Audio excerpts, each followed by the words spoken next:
தமிழ் பேசும் அனைவருக்கும் வணக்கம். அரசாங்கத்தின் நலத்திட்டங்கள்ல இருந்து உங்களுக்கு பணம் வரணும்னு எதிர்பார்த்து காத்துட்டு இருக்கீங்களா? ஆனா உங்க வங்கி கணக்குல இன்னும் பணம் வந்து சேரலையா?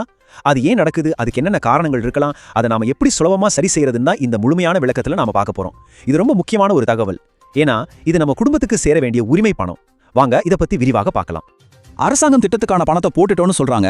பக்கத்து வீட்டுக்காரங்களுக்கு சொந்தக்காரங்களுக்கெல்லாம் கூட பணம் வந்தாச்சு. ஆனா உங்க பேங்க் அக்கௌண்ட்டை செக் பண்ணி பார்த்தா இன்னும் பணம் வரல. என்னடா இது, நமக்கு மட்டும் ஏன் இப்படி ஆச்சுன்னு ஒரு கவலை உங்களுக்கு இருக்கா? நீங்க ஒன்றும் தனியா இல்ல.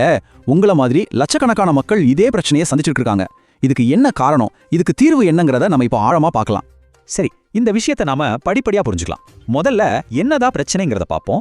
அப்புறம் ரெண்டு முக்கியமான அரசு திட்டங்களை உதாரணமா எடுத்துக்கலாம். பணம் வராம போறதுக்கு என்னென்ன காரணங்கள் இருக்குன்னு ஆழமா ஆராய்ஞ்சு அதை சரி செய்யறதுக்கு என்ன வழிங்கிறதையும் தெளிவா தெரிஞ்சுக்கலாம். கடைசியா பிரச்சனை தொடர்ந்தா நீங்க என்ன செய்யணும்னு அடுத்த கட்ட நடவடிக்கைகளையும் பார்க்கலாம். இப்போ இந்த பிரச்சனையோட மையப்புள்ளிக்கு வருவோம். இந்தியாவில் நிறைய அரசாங்க நலத்திட்ட உதவிகள் இப்போ நேரடியா பயனாளிகளோட வங்கி கணக்குக்கே அனுப்பப்படுது. இது ஒரு நல்ல விஷயம்தான். ஆனா சில சமயம் சின்ன சின்ன தொழில்நுட்ப கோளாறுகள்னாலேயோ இல்ல நிர்வாக காரணங்கள்னாலேயோ இந்த பணம் சரியா போய் சேர்றதில்ல. இதனால மக்களுக்கு பெரிய குழப்பமும் கவலையும் ஏற்படுது. உங்களுக்கு தெரிஞ்ச எல்லாருக்கும் பணம் வந்திருக்கும், ஆனா உங்களுக்கு மட்டும் வந்திருக்காது.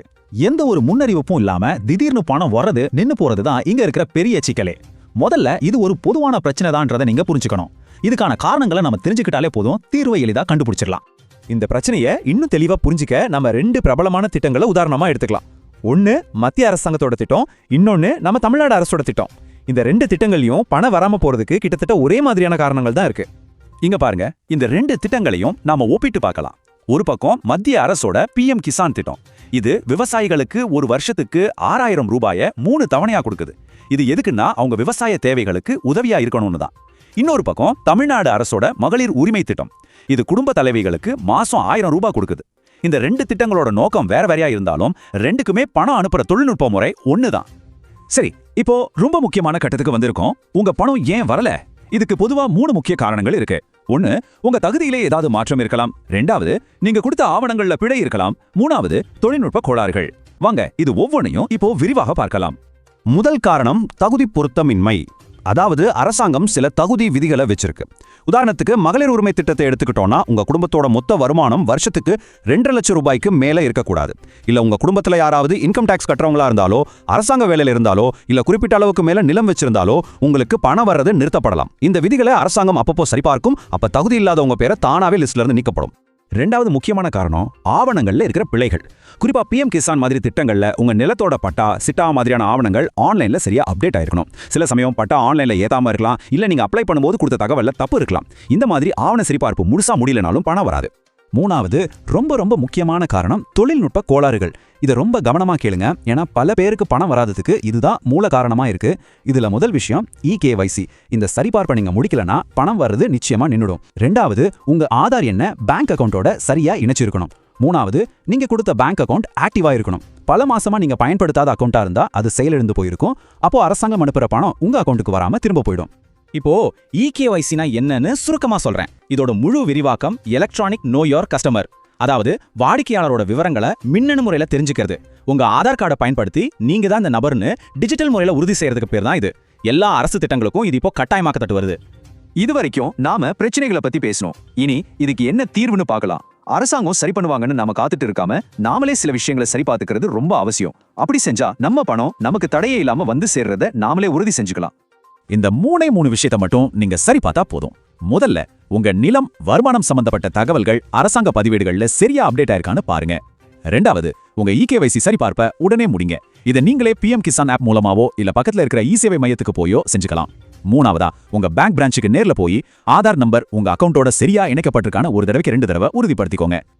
இந்த 3 விஷயமும் எவ்வளவு முக்கியம்னு சொல்றதுக்கு அரசாங்க சார்பில் ஒரு தெளிவான அறிவிப்பு வந்திருக்கு.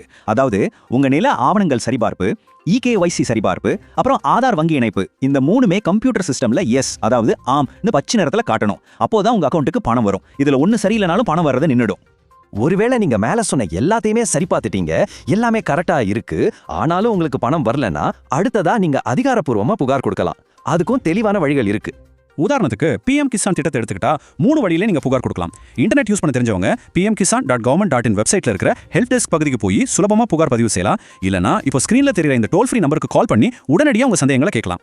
இன்டர்நெட் வசதி இல்லாதவங்க வேளாண்மை துறை ஆஃபீஸ்க்கு நேர்ல போய் எழுத்து மூலமா புகார் கொடுக்கிறது தான் சிறந்த வழி. இங்க ஒரு முக்கியமான நல்ல விஷயம் இருக்கு. ஒருவேளை உங்களுக்கு போன 4-5 தவணை பணம் வராம இருந்திருக்கலாம். ஆனா இப்போ நீங்க இந்த ஆவண பிரச்சனைகளை சரி செஞ்சிட்டீங்கன்னா உங்களுக்கு வராம இருந்த எல்லா தவணை பணமும் ஒட்டுமொத்தமா ஒரே நேரத்துல உங்க அக்கவுண்ட்டுக்கு வந்து சேரும். அதனால இனிமே பணம் வராதுன்னு கவலைப்பட வேண்டாம். சரி, நாம இப்போ இந்த விளக்கத்தோட இறுதி பகுதிக்கு வந்திருக்கோம். இந்த அனுபவங்கள்ல இருந்து நம்ம கத்துக்க வேண்டிய பாடம் என்ன?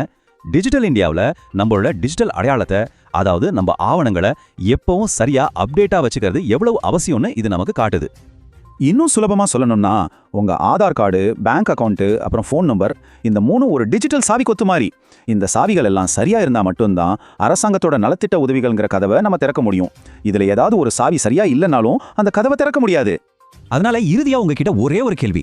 இந்த டிஜிட்டல் உலகத்துல நம்மளோட அரசாங்க பலன்கள் எல்லாமே ஆன்லைன்ல வரும்போது நம்மளோட ஆவணங்களை அப்டேட்டா வச்சுக்கிறது நம்ம வீட்டு வாசக்கதவை பூட்டி வைக்கிற மாதிரி ஒரு முக்கியமான விஷயம் தானே? யோசிச்சு பாருங்க. சரி, இந்த மாதிரி ration card updates, government scheme news எல்லாம் தெரிஞ்சுக்க மறக்காம சப்ஸ்கிரைப் பண்ணி வச்சுக்கோங்க. இந்த வீடியோ பத்தி நீங்க என்ன நினைக்கிறீங்கன்னு கமெண்ட்ல சொல்லுங்க. இது உங்க ஃப்ரெண்ட்ஸ் அண்ட் ஃபேமிலிக்கு ஷேர் பண்ணுங்க. வீடியோ பிடிச்சிருந்தா லைக் பண்ணுங்க. தமிழ் பேசும் அனைவருக்கும் நன்றி.